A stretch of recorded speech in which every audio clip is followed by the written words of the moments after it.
की सुर्खी से आजादी का सूरज तुलू हुआ। उनमें से एक भगत सिंह। भगत सिंह इतना खूबसूरत लड़का था जी। अच्छा। और उसका ताल्लुक जड़ावाला से था, जो लायलपुर जिला होता था।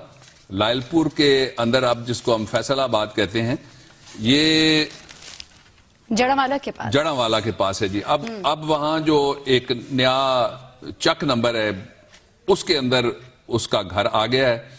और मैं सबसे पहले शुरू में ही, ये चक नंबर है 105 GB, बंगा गांव है और जड़ावाला तहसील है और फैसलाबाद डिस्ट्रिक्ट है। फैसलाबाद के पास बड़े पैसे हैं, फैसलाबाद के पास बड़े रिसोर्सेज हैं।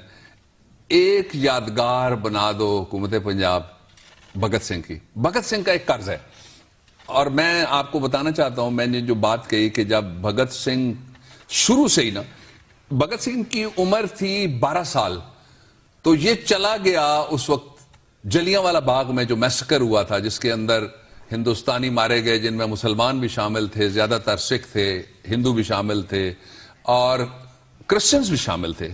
मैं जलियांवाला बाग जाके देख के आया हूं, गोलियों के निशान भी उन्होंने संभाल के रखे हुए।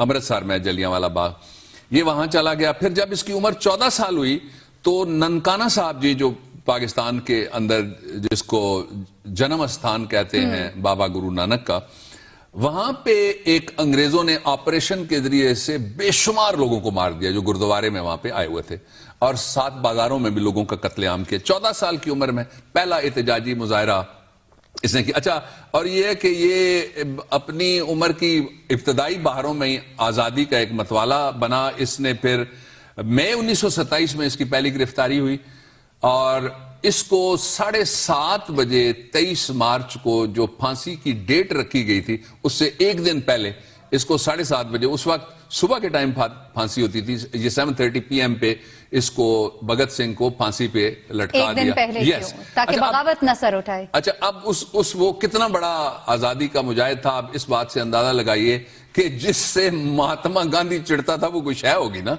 लड़का बिल्कुल। अच्छा, दूसरा पहलू ये था कि कुछ ऐसे थे वतन फरोश, जमीर फरोश, जमीन फरोश, कौम फरोश, जिन्होंने भगत सिंह के मुकदमे में मकरू किरदार अदा किया 3 जगह पे। पहला तो यह था कि जो मैजिस्ट्रेट था वो मुसलमान था, इब्तदाई मैजिस्ट्रेट। दूसरा भी बदकिस्मती से हमारा हम मजहब था, लेकिन पहले मैजिस्ट्रेट ने कहा कि मैं ये मुकदमा नहीं चलाता, ये कोई मुकदमा ही नहीं है, उसने छोड़ दिया। फिर दूसरा वो थे जो उसके खिलाफ वादा माफ गवाह बने, और फिर तीसरे वो थे जिन्होंने उसको फांसी लगाया। अब कर्ज क्या है पाकिस्तान के निजाम इंसाफ के ऊपर?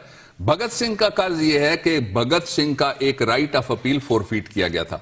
अच्छा, पहली दफा। और ये सबसे बदनामे जमाना दाग है ताजे बरतानिया के माथे पे भी। मैं तो, अगर मेरी बात उनका हाई कमीशन सुने तो ये बात पहुंचा दे अपनी हुकूमत तक कि भगत सिंह को, वो भी बेशुमार केसों में उन्होंने माफी मांगी हुई अपने लोगों से, भगत सिंह से भी माफी मांग ले।